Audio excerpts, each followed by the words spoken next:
सबसे पहली हैबिट है बी प्रोएक्टिव। इसका मतलब होता है कि जो इफ़ेक्टिव लोग होते हैं, सक्सेसफुल लोग होते हैं, उनमें आदत होती है कि वो कभी भी ब्लेम दूसरों पे नहीं डालते। वो जिम्मेदारी लेते हैं अपनी लाइफ की। वो मानते हैं कि जो भी मेरी लाइफ में अभी हो रहा है वो मेरी जिम्मेदारी है। काफ़ी बार हम क्या होता है, जब दूसरों को ब्लेम करते हैं तो अब पावर कहाँ चली गई, उसके हाथ में चली गई। मेरी ज़िंदगी ख़राब क्यों है, मेरे पेरेंट्स के कारण या एजुकेशन सिस्टम के कारण या फिर दूसरे के कारण।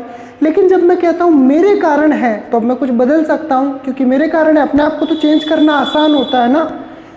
ऑथर बात करता है कि जब आप अपनी लाइफ में प्रॉब्लम के ऊपर, चैलेंजेस के ऊपर देखते हो ना, तो आप गोल के ऊपर नहीं देख सकते। मान लो वहाँ आपका गोल है, ये आपकी प्रॉब्लम है। प्रॉब्लम पे ध्यान लगाओगे तो गोल नहीं दिखेगा, गोल पे देखोगे तो प्रॉब्लम नहीं दिखेगी।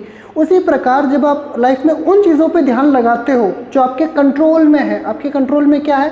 आपका बिहेवियर, आपकी आदतें, आप क्या सोचते हो, आप क्या करते हो, आपके ऊपर आपका 100% कंट्रोल है, दूसरे वाले के ऊपर कम है, राइट।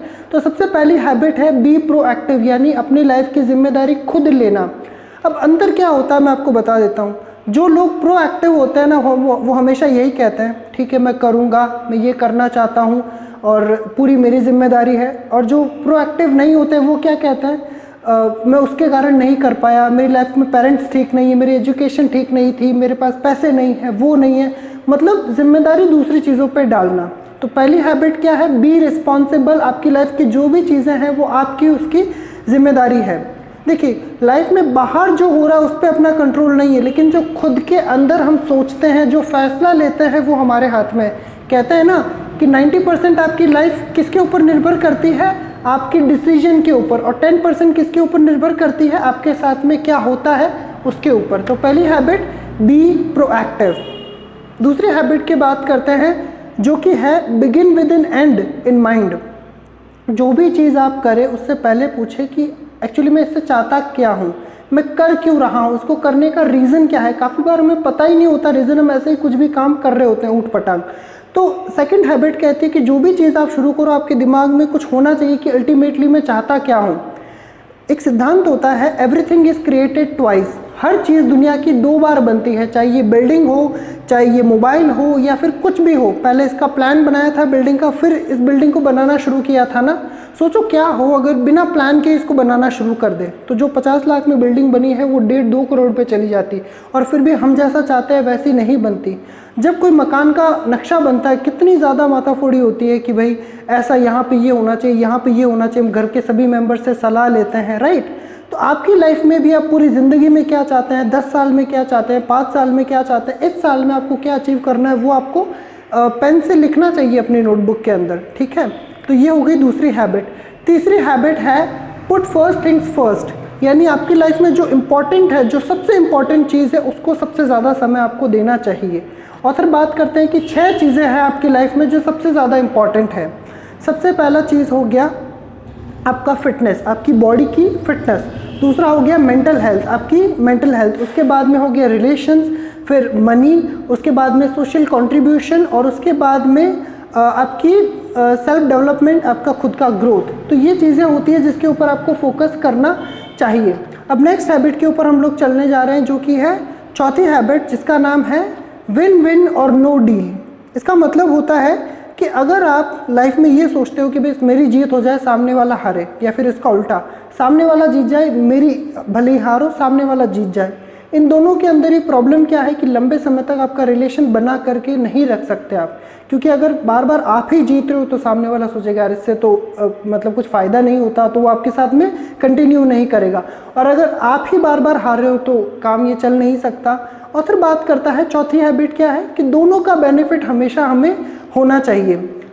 उसी कारण हम रिलेशन को लंबा बना करके रख सकते हैं। फॉर एग्जांपल मेरा एक फ्रेंड है दिनेश, अगर इससे इंटरेक्शन में हमेशा मैं अपना ही फ़ायदा सोचूं तो क्या होगा, ये परेशान हो जाएगा, या फिर मैं सिर्फ इसका ही फ़ायदा सोचूं तो मैं परेशान हो जाऊंगा। तो हर चीज़ के अंदर बराबर इक्वली हमें विन देखना है कि दोनों का बराबर बराबर फ़ायदा होना चाहिए, तभी हम लॉन्ग टर्म में खुश रह सकते हैं, राइट। ये हो गई चौथी हैबिट। पांचवी हैबिट सबसे ज़्यादा इंपॉर्टेंट है आज के समय के लिए। मैं आपको एग्जाम्पल के साथ में शुरू करूँगा।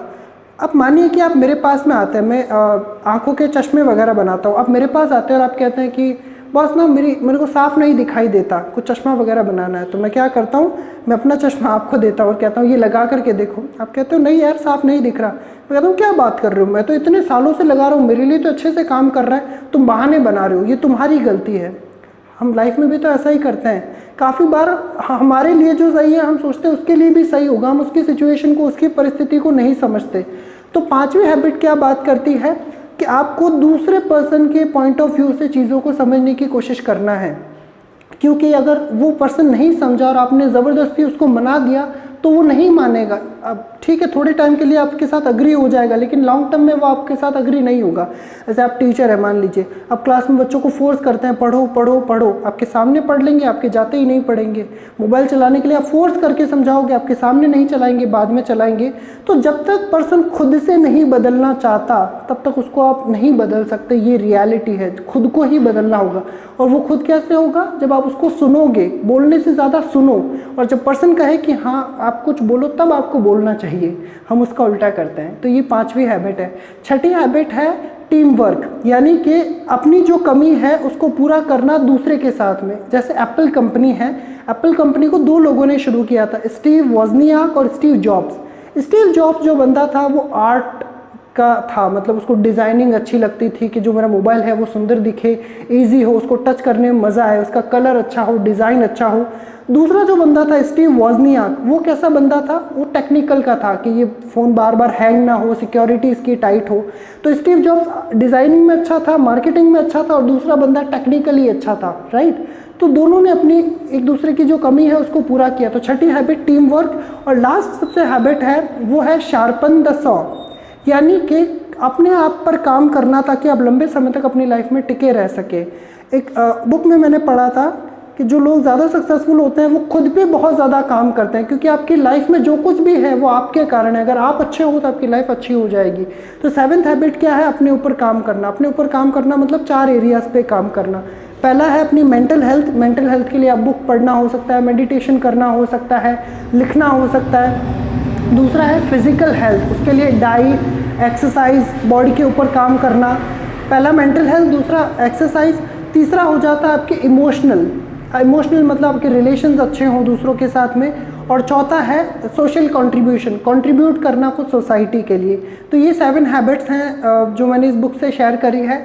आई हाईली रिकमेंड कि आपको ये बुक डेफिनेटली पढ़नी चाहिए। हालांकि बड़ी है, मेरे पास में यहाँ पे ये बुक है, मैं इस बुक की बात कर रहा हूँ, बड़ी है, लेकिन आपको बहुत ज़्यादा अच्छी लगेगी, इंटरेस्टिंग ये बुक लगेगी। मुझे कमेंट में ज़रूर बताइएगा कि आपको ये वीडियो कैसा लगा और अगली बुक आप कौन सी चाहते हैं कि मैं कौन सी बुक कवर करूँ। Thank you very much for watching this video.